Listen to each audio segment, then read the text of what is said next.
Hey les bambins, j'espère que vous allez bien. En tout cas, moi ça va nickel. On se retrouve aujourd'hui pour la première journée de la Ligue des Champions 2021-2022. Franchement, ça fait plaisir de voir le retour de la plus prestigieuse des compétitions où beaucoup de gros clubs, dont un club français, le Paris Saint-Germain, vont essayer de la remporter. Pour cette première journée, le 14 septembre, les matchs que je vous propose sont le Dynamo de Kiev contre Benfica, Barcelone contre le Bayern de Munich, vraiment un très très gros match. Young Boys de Berne contre Manchester United, Villarreal contre l'Atalanta de Bergame, Séville contre Salzbourg, les Lillois contre Wolfsburg, Malmö contre la Juventus de Turin et enfin Chelsea contre le Zénith Saint-Pétersbourg. Mais avant de commencer, n'hésitez pas à vous abonner à ma chaîne, à mettre un petit pronostic pour les comparer à mes analyses et également lâcher un petit pouce pour référencer la vidéo. N'oubliez pas qu'en description, vous avez mon lien Telegram. Vous cliquez dessus et vous nous rejoignez et tous les jours, je vous donne 2 codes safe et une code fun. Je vous donnerai sur chacune de mes vidéos un score exact et une cote sécurisé ou fun par match analysé. Je vous recommande également de jouer mes cotes en match simple pour éviter des surprises lors d'éventuelles combinaisons malheureuses. Je vous donnerai mes codes sécurisés par rapport à des away no bet, home no bet, draw no bet. Ce sera surtout des codes sécurisés donc, et également des doubles chances et des plus ou moins un certain nombre de buts. C'est parti! Commençons par le premier match, le Dynamo de Kiev qui reçoit Benfica. Le Dynamo de Kiev se balade en championnat d'Ukraine, 6 victoires, 1 nul.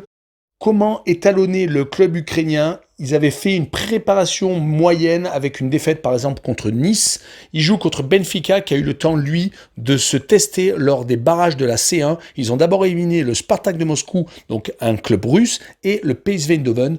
Certes, dans la difficulté, mais ils sont passés. En championnat, c'est 5 matchs, 5 victoires, donc c'est vraiment intéressant. Mais le championnat du Portugal, à 2-3 clubs près, c'est quand même assez faible. Je vois sur ce match-là un match nul entre les deux équipes. Je vois le 1 but partout. Et je vois le away no bet avec le match nul remboursé, 6 victoires de Benfica, une cote à 1,73. Passons à Barcelone contre le Bayern de Munich. Barcelone, c'est 2 victoires et 1 nul en championnat avec le match nul contre Bilbao et les 2 victoires à domicile contre la Real Sociedad et Retafe. Le match contre Séville a été reporté car tous les internationaux sud-américains étaient partis pour réaliser des matchs qui se finissaient dans la nuit de jeudi à vendredi. Donc ils ont préféré demander le report qui a été accepté. En tout cas, Barcelone, depuis le départ de Messi, Depay est en train de guider tous ses coéquipiers. Ils sont quand même encore une équipe sérieuse, hein, on est bien d'accord, qui vont jouer bien entendu le titre, mais ils jouent contre le Bayern de Munich, qui de son côté a déjà remporté un trophée, c'était la Super Coupe d'Allemagne, en battant Dortmund. Ils ont commencé le championnat avec 3 victoires et 1 nul. Les 3 victoires sont contre Leipzig, 4 buts à 1 à l'extérieur, un match nul à Mönchengladbach également à l'extérieur. C'est pour ça qu'ils sont vraiment en forme, ça on peut le dire, même si c'est le début de saison. Ils ont également gagné 2 matchs à domicile contre le FC Cologne, 3 buts à 2 et surtout une victoire 5 buts à 0 contre le Hertha Berlin. Mais sur ce match, je vois le Bayern de Munich s'imposer à Barcelone et assez facilement, 3 buts à 1. Je vois le draw no bet avec le pari remboursé 6 matchs nuls, une cote à 1,55. Poursuivons avec les Young Boys de Berne contre Manchester United. Les Suisses, en championnat, c'est beaucoup moins facile que la saison dernière, même s'ils n'ont perdu qu'une fois, c'était à Sion. Ils sont sur 2 victoires de nuls, donc et une défaite. Même si un des matchs nuls était à Bâle, un de leurs rivales pour le titre de fin de saison. Ils ont passé 2 tours pour se qualifier. Ils ont éliminé le Slovan Bratislava et Cluj, le club roumain. Ils jouent contre Manchester United, qui va bientôt avoir un effectif extraordinaire avec le retour de Ronaldo, qui a déjà mis un doublé lors de son premier match de championnat. Pogba, en fait, pour moi, c'est un peu une dream team, car ils ont vraiment un effectif taillé pour aller loin en Ligue des Champions, et bien entendu pour peut-être jouer le titre avec les Manchester City, Chelsea et Liverpool. En tout cas, les Red Devils en championnat, c'est 3 victoires et 1 nul. Ils ont un peu plus de mal quand même à l'extérieur qu'à domicile, car à domicile, ils enchaînent les grosses performances, les 5 buts à 1 contre Leeds et les 4 buts à 1 lors du dernier match contre Newcastle. À l'extérieur, c'est un match nul, un but partout contre Southampton et une victoire 1 à 0 à Wolverhampton. À chaque fois, c'était dans la difficulté.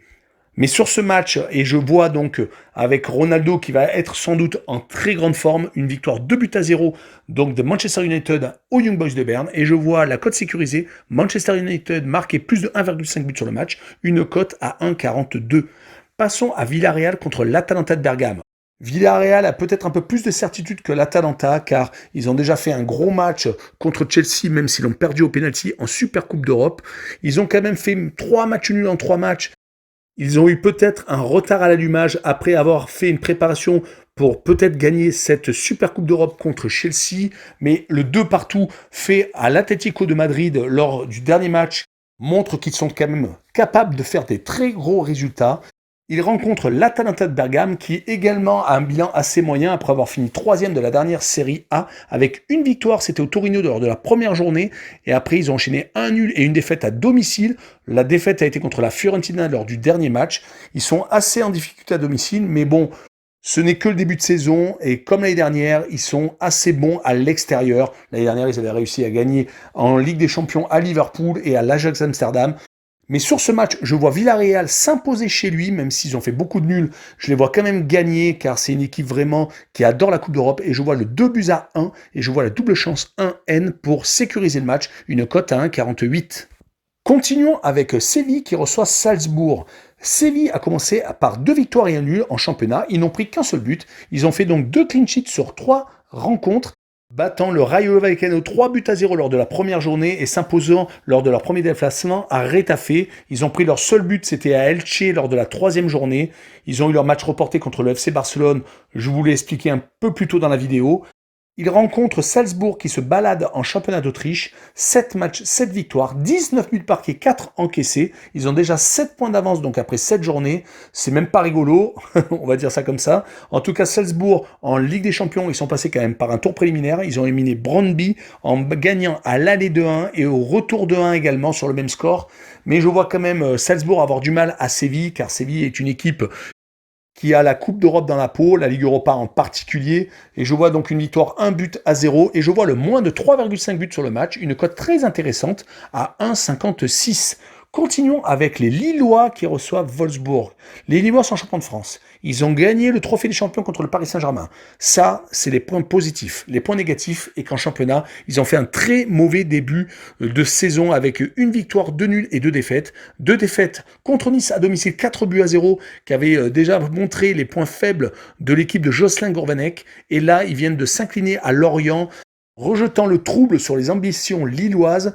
Heureusement, ils avaient réussi à battre Montpellier lors de leur dernière réception. C'est vrai que le match nul à Saint-Etienne juste avant avait montré un regain de forme, mais malheureusement, patatras, ils se sont inclinés à Lorient. Ils reçoivent Wolfsburg qui est premier du championnat d'Allemagne, donc de la Bundesliga. 4 matchs, 4 victoires, un seul but encaissé, donc 3 clean sheets sur 4 rencontres. 2 victoires à l'extérieur, une chez le promu Greuther Fürth et contre le Hertha Berlin. Le seul point positif pour les Lillois, c'est que ce n'est pas des grosses équipes. Donc un promu, Hertha Berlin en plus, a vraiment du mal en début de saison.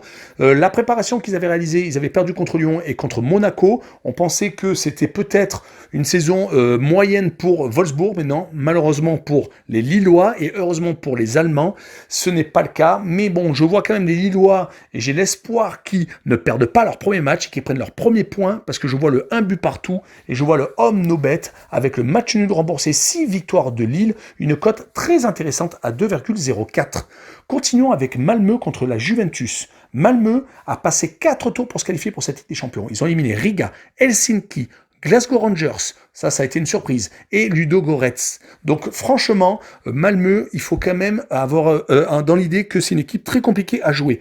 4 matchs, 4 victoires dans ces tours préliminaires, donc ils sont très sérieux à domicile. En championnat, ils sont 3e à 3 points du premier, ils ont déjà joué 18 rencontres, donc voilà, les Suédois sont, comme les pays nordiques, un peu en avance, ils sont un peu en décalage par rapport aux autres pays européens. La Juventus, de son côté, ne s'en sort pas. Un match nul contre l'Udinese lors de la première journée, ils menaient 2-0 et se sont fait remonter 2 partout, et 2 défaites. Une à domicile contre Empoli, ce qui est quand même une énorme contre-performance, et surtout leur match à Naples où ils menaient 1-0, où ils ont été archi-dominés, 25-8 pour les Napolitains et 67% de possession de balle pour les Napolitains, et donc une victoire 2-1. Le changement d'entraîneur Pirlo remplacé par Allegri n'a pour l'instant aucun effet. On va peut-être attendre pour dire que le départ de Ronaldo est une déflagration pour le club italien, car je pense qu'ils vont mieux jouer avec le temps sans Ronaldo. Mais sur ce match, je vois quand même une victoire de la Juve à l'expérience. Je vois une victoire 1-0 et je vois le moins de 2,5 buts pour la Juve, et pas sur le match, pour la Juve, une cote à 1,45. Finissons avec Chelsea contre le Zénith Saint-Pétersbourg. Chelsea sont actuellement sur un nuage. Ils ont gagné la Super Coupe d'Europe contre Villarreal au penalty. Ils ont donc gagné, bien entendu, la Ligue des Champions de la saison dernière. Tourelle fait des merveilles. Ils ont commencé cette saison de Première Ligue avec 2 victoires à domicile contre Crystal Palace, Aston Villa sur le même score à chaque fois, 3-0. Et à l'extérieur, ils se sont imposés à Arsenal 2-0 assez facilement et fait match nul à Liverpool en étant à 10 à partir de la mi-temps. Mais voilà, c'est une équipe très très très solide qui prend très peu de buts. Elle joue contre le Zénith Saint-Pétersbourg qui est très bien parti en championnat de Russie. 5 victoires et 2 nuls. 2 victoires, alors moi je parle un peu des clubs les plus connus, le CSKA Moscou et Krasnodar qui était tombé dans la poule de Rennes la saison dernière en Ligue Europa et un match nul à l'extérieur au Lokomotiv de Moscou. C'est histoire voilà, de dire à peu près comment est le Zénith Saint-Pétersbourg, mais je les vois malheureusement pour eux s'incliner à Chelsea 2-0 et je vois les deux équipes ne pas marquer car ils ne prennent quasiment pas de but et je vois une cote à 1,44. Voilà, on en a fini avec cette première journée de la Ligue des Champions le 14 septembre. On se retrouvera très rapidement pour une vidéo sur le 15 septembre. N'hésitez pas à nous rejoindre sur Telegram, vous avez le lien en description et surtout abonnez-vous. Ciao les bambins!